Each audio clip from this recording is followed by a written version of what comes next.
Morning. I am Michelle with Fun in Key West, and today it's First Timer Friday, and we're sharing Key West tips, things that you should know before you go. Um, we're going to talk travel tips, we're going to talk must visit spots, local food and activities, and the best times to visit. So let's roll right into this. So, getting to Key West. Best ways to get there. We talk about this all the time. You can fly straight into the Key West International Airport, and Mr. Coffee saying hello. Or you can take the scenic drive down the overseas highway to mile zero, which is Key West. You can, if you are driving down, you can fly into Fort Lauderdale, you can fly into Miami, and drive on down. If you don't want to drive and deal with that, fly right into Key West. Um, if you're trying to avoid crowds, I'm going to tell you that you're not really going to avoid crowds as you drive down the overseas highway. As we've talked about, there's only really one road down, one lane down, one lane up. So it's going to be a little hard to avoid crowds, but um, you know, you can avoid some of the crowds if you gauge the times that you visit. So, sometimes people say avoid hurricane season. Well, hurricane season lasts all summer long. And if that's the only time that you can take a vacation, then you just roll with it because you're going to go somewhere, right? Um, the lower Keys has more secluded spots, than maybe Key West, so you can go up a little north if you're not looking for a big crowd, but it's not that crowded.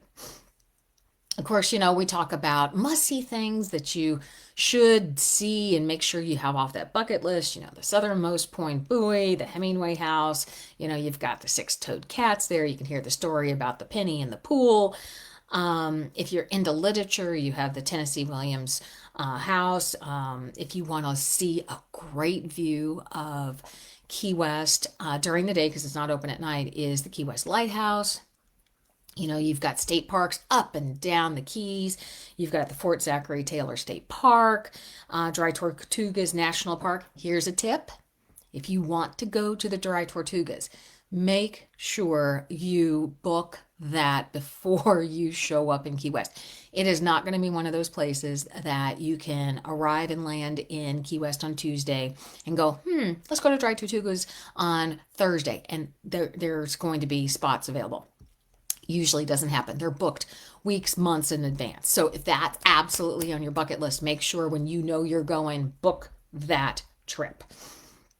The other thing is you want to make sure that if you're going to go fishing, that you book that early, because if you have to be rebooked because of weather, you can fit that in.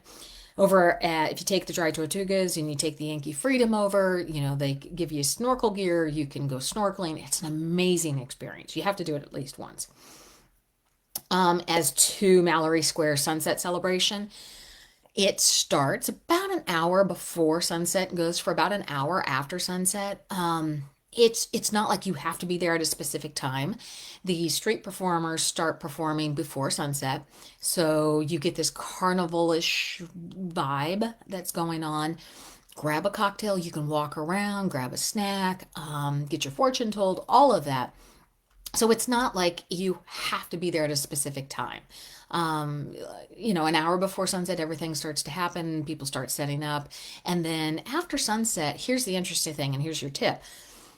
The crowd starts to disperse as soon as the sun hits the water. If you are a photographer, Kevin is, all those colors of the sunset come out afterwards. So if you're going to get one of those vibrant views of the sunset, stick around.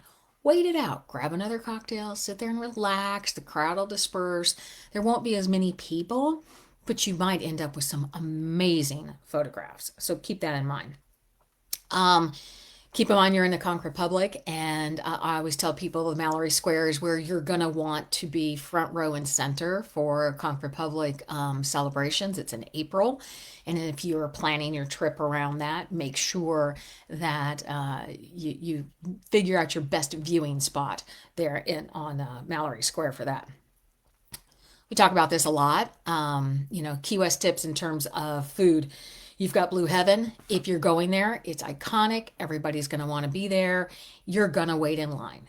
There's going to be a wait. You can grab a cocktail, go across the street to their sister place and wait it out. You're not going to walk in. If you walk in, you have won the lottery and go buy a lottery ticket. You've got Half Shell Raw Bar. I love that place. It's got a view. The Raw Bar is great. You know, it's picnic tables. It's very casual. So it's a little different vibe than what you're going to see maybe at some of the upper class or the more upscale places. If you're looking for Cuban food, you got El Siboney and El Maison de Pepe. You know, they've all, El Maison has the outdoor seating, so it's next to Mallory Square. You know, so you've got some good choices there. Um, if you're in Key West for the first time, try key lime pie. Meringue, no meringue, whipped cream, no whipped cream, no topping, with topping. Go on a little, you know, key lime pie tour of your own and figure out whose key lime pie you like best. Our youngest loves conch fritters, and his mission is to order conch fritters from every place we go, and he compares them. Which ones are better? Which ones does he like? Which ones will he go back for? Of course, you have the infamous Key West Happy Hour. Places like Schooner Wharf have two, one in the morning, one in the afternoon. You have Green Parrot, which is the best dive bar in Key West, or dare I say anywhere. Um, you know, you've got Sloppy Joe's. Yeah, I know it's touristy. We talk about it all the time, but you know, great entertainment, heavy pours. You know, they do a lot of things there. Don't want to do cocktails or beer or wine? Cuban Coffee Queen, of course, has three locations. You can grab a Cuban coffee. Something else that you really should check out and make sure that you look into is a sunset cruise. There are so many to choose from. You can do a sailboat. You can do, you know, a party boat, you know, larger sailboats, smaller sailboats. It, here's my suggestion. Here's my tip. Do them all. Just plan to do them all. You don't have to do them all on the first trip, but pick one or two that you want to do, at least one, and then start to say, okay, I like danger because it does this. I like the America 2.0 because it does that.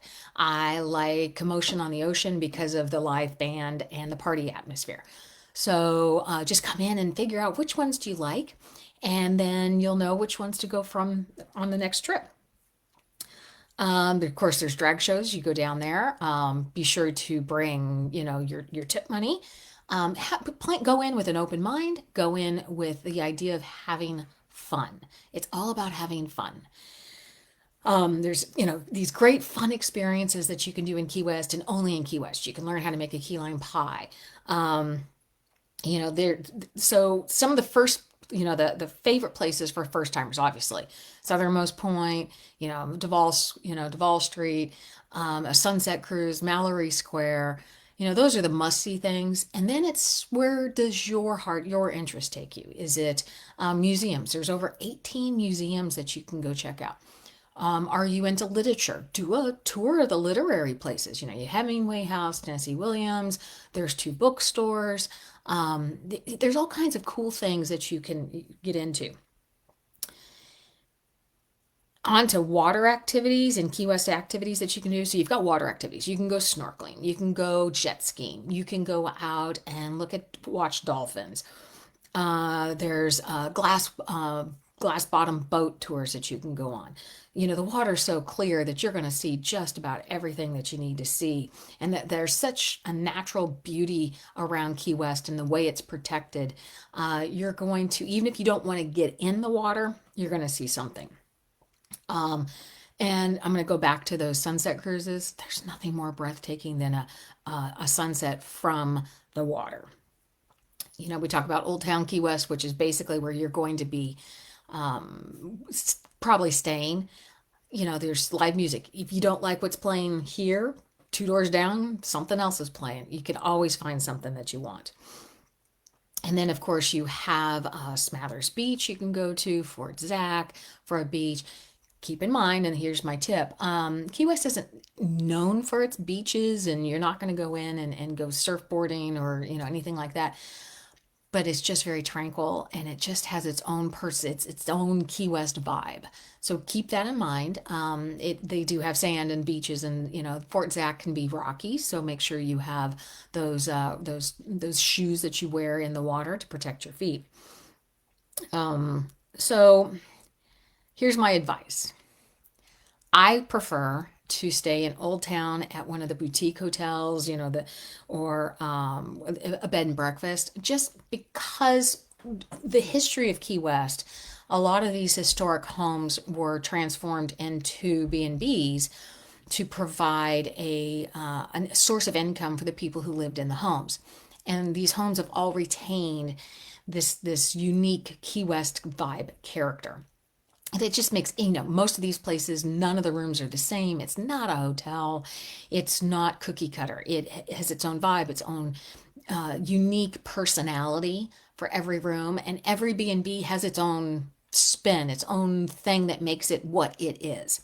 So check those out. I always encourage people to stay there. And here's the cool thing. You don't need a car. You're going to be able to walk to most places, or rent a bike and go for, a little bike tour, or take an Uber. You have the Duval Loop that you can hop on. There's so many ways to get around Key West. Keep in mind, we're only 2x4 island. So it's a great, it's very walkable. And I think that's what everybody loves about it. So it's a small island. You're going to see a lot of Cuban influence, a lot of Caribbean influence. You're going to see a lot of interesting, cool things. So I've kind of sprinkled some Key West tips in there for your first timers. I know that's a lot. But what you can do is you can head over to FunInKeyWest.com, grab our happy hour guide. It's a list of some of our favorite happy hours, and that gets you on our mailing list. And we send out a newsletter just about every Friday that gives you updates on what's happening. And over on FunInKeyWest.com, there is a ton of information: where to eat, where to stay, what to do, and you can even book some of those tours that you want to make sure you get in and get done, and check off your list right from our website. So that is a wrap of our First Timer Friday. I am Michelle. You guys have a great weekend, and we will talk to you next week.